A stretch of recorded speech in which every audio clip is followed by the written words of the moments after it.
Motivator Julianto Eka Putra menjadi terdakwa dalam kasus pelecehan seksual dan korbannya mencapai puluhan orang.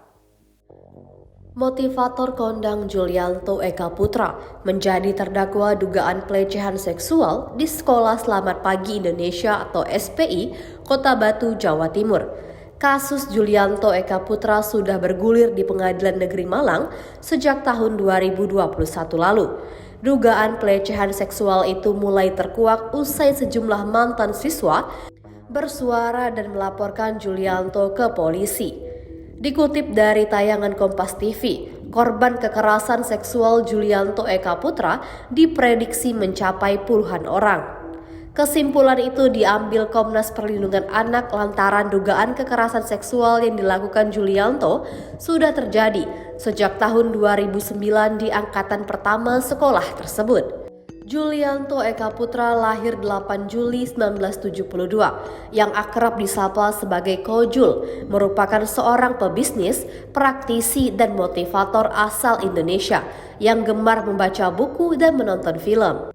Julianto merupakan anak dari pasangan Tony Singgi Utama dan Yani Sindrawati. Kojul merupakan anak sulung dari 3 bersaudara. Ia menikah dengan Yeni Tantono pada tahun 1998 dan memiliki 3 orang anak.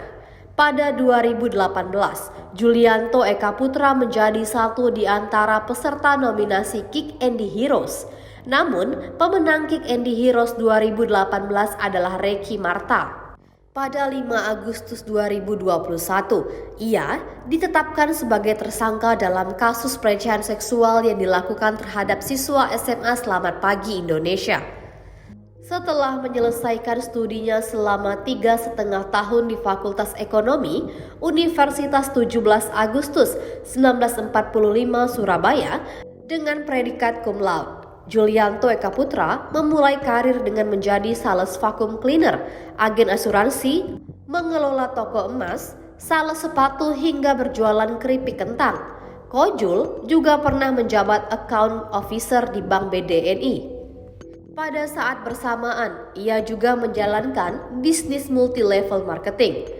Pada tahun 1996, saat kantor cabang MLM Hackdessert di Surabaya akan ditutup karena dinilai tidak berkembang, ia bertekad mempertahankan MLM tersebut bersama 4 orang temannya dengan modal patungan.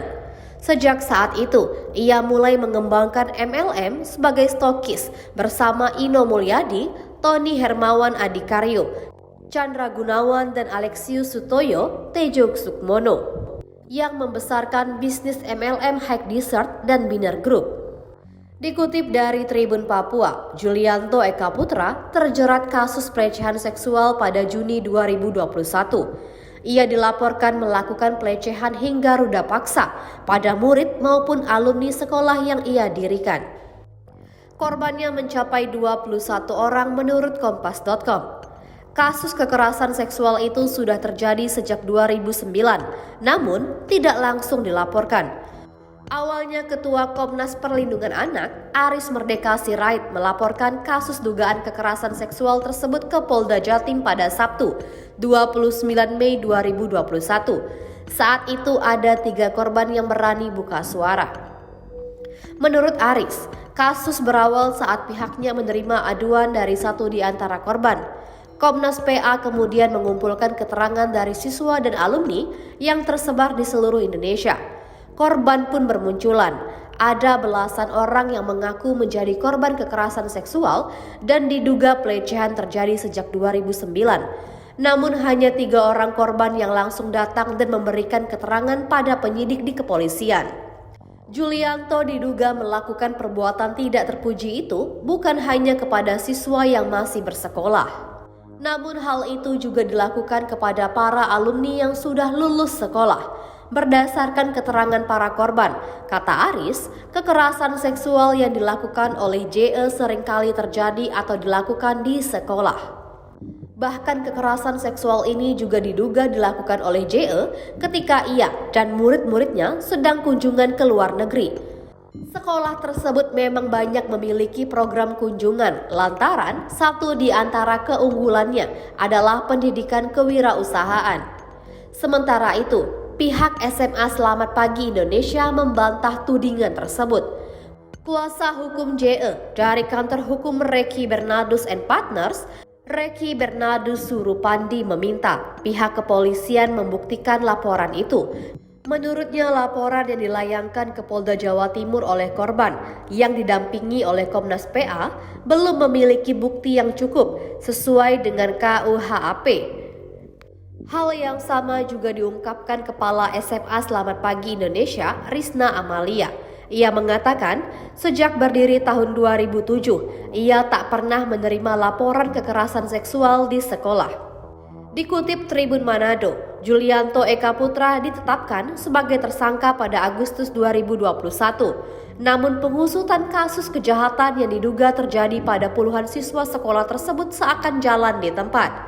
15 November 2021, Lembaga Perlindungan Anak Indonesia atau LPAI Kota Batu kembali melaporkan pemilik sekolah Selamat Pagi Indonesia ke polisi karena ada 2 korban baru. Pelapor berharap polisi bisa bergerak cepat mengusut kasus dugaan pelecehan yang sudah terjadi selama bertahun-tahun ini. Tidak ditahan meski berstatus terdakwa. Usai kasusnya terbongkar, Julianto Eka Putra digiring hingga ke pengadilan. Saat ini statusnya sudah terdakwa dan sampai Maret 2022 lalu masih menjalani persidangan.